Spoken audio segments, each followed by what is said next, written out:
One thing you gotta say, you gotta admit about this offseason so far, T. Higgins is going crazy. Like, his processes, whenever we saw in the preseason game, every single training camp, like, he has been going absolutely insane with making every reception, getting open, making plays. I mean, he is a highlight reel, and the season hasn't even started. Like, if there's ever a player who's making a case to pay him, T is, like, making the biggest case possible. While Chase is, again, we don't know what's going on now, holding in, or potentially there is still a plan. Like, T's doing the opposite. T is doing the polar opposite of that of, hey, listen, I'm going to do everything I can to go out there and look as good as I look. And it's doing good. I mean, let's be honest. I don't think anyone can look at T and not think he's doing absolutely amazing. And shout out to Kelsey Conway for this clip here. But this is T versus Dax Hill yesterday. And first off, I'm going to give a lot of shout out here to Dax Hill. T's a top 15 receiver in the NFL. It is not easy to go one-on-one with him in any capacity with no safety help. But the reality is, this is why T's a top 15 receiver. Because you can't even blame Dax for this coverage. I mean, if you put this on Dax, you're crazy. Dax, perfect, honestly. And he's an animal, man. He just goes up and catches that. I don't even know, as a corner, I don't know how you shut that down. Because how do you shut this down without getting pass interference, right? That's really what it comes down to. You can shut this down, but you're going to get pass interference if you try to shut it down the way that you probably have to. Because, again, I mean, you could say, well, maybe Dax needs to read this better and stop right here and jump. But it really is just the level of elite receiver that T is. Because T gives no indication right here he's going to stop and jump. I mean, if you read the receiver, yeah, that's very difficult. Even Cam Taylor-Britt, I don't think would be able to stop this play. And I still say Cam Taylor-Britt's a top 10 cornerback in this league. It is amazing how well and how crazy T is going this offseason. But let's look at some other plays. Geno Stone's playing center field and picks off a deep pass from Joe Burrow, who is targeting Yoshi. Yoshi appeared to stop on his route in the middle of the field. So let's see this. So it's like actually right down here. All right, so we got picked off right there. It's kind of difficult to see, but let's just kind of go through here. This is Yoshi right here.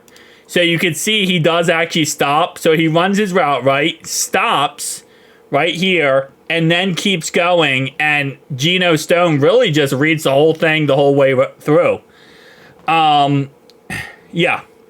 And it ends up being picked off here. So it really comes down to, again, like I said before, just really Yoshi stopping.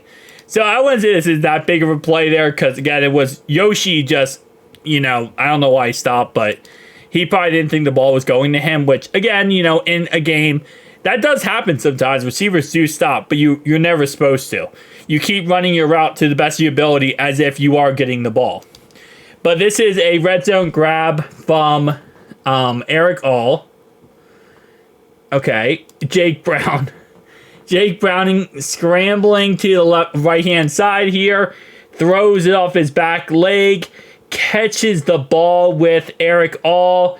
And that is not a touchdown. He is actually, well, let's see exactly. When is he exactly out of bounds? And there. So it would be down at the 1 yard line. Still an amazing red zone grab. And still would be down at the 1 yard line, but still a great play. Joseph Ossai beats Trent Brown on the rush. Oh, come on, man. Don't show me this now that Amarius Mims is hurt. This is the worst time to post this clip, Mike. I'm not saying don't show this clip, but man, this is not the time to show this clip.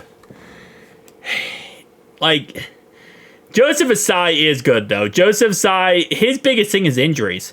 If Joseph Ossai stays healthy, I mean, he's an absolute animal, and he's one of the best in the league. He just can't stay healthy. So this isn't really too crazy. That is bad. He went right through him, pretty much. He just pretty much spun Trent Brown around like he was a merry-go-round. Like, that was just a spin-around method, like, whoopsies, and right to the quarterback. I mean, again, like I said, though, Joseph Ossai, if he stays healthy, he is still one of the best. So, yeah, I wish this was like Trey Hendrickson and Sam Hubbard, and I could really make an argument. There really isn't much argument there, Trent. Come on, buddy. We need you to protect number 9, okay, buddy? We can't let this happen. It's training camp, it's practice, don't look too much into it, but yeah, definitely. Burrow found Kendrick Pryor twice here on a broken coverage in the red zone. How did this coverage get broken? Okay, I'm going to guess there's some miscommunication. Yeah, okay, this is the problem.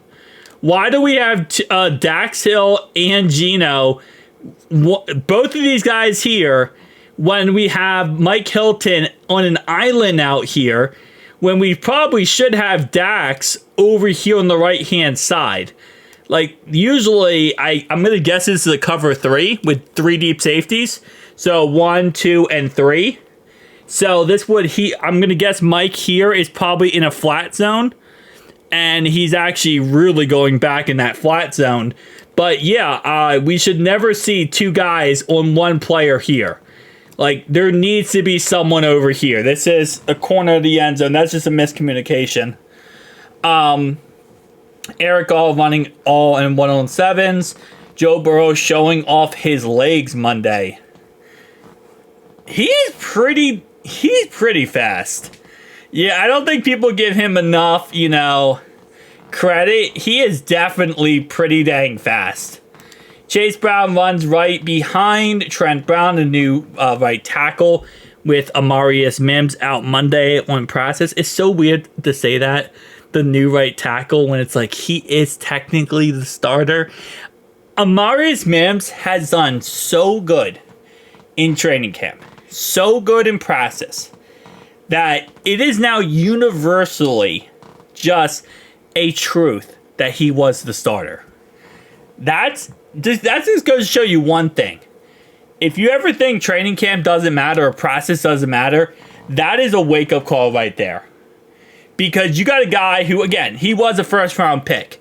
But we bought in Trent Brown with the knowledge we were going to take a tackle in the draft.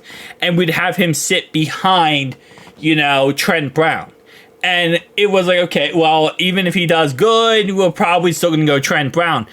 It is a universal thing now that we really, Amarius Mims might have been the starter, which is crazy, but it just goes to show the effort that Amarius Mims really truly put in, man. He really put in that effort to get that starting job.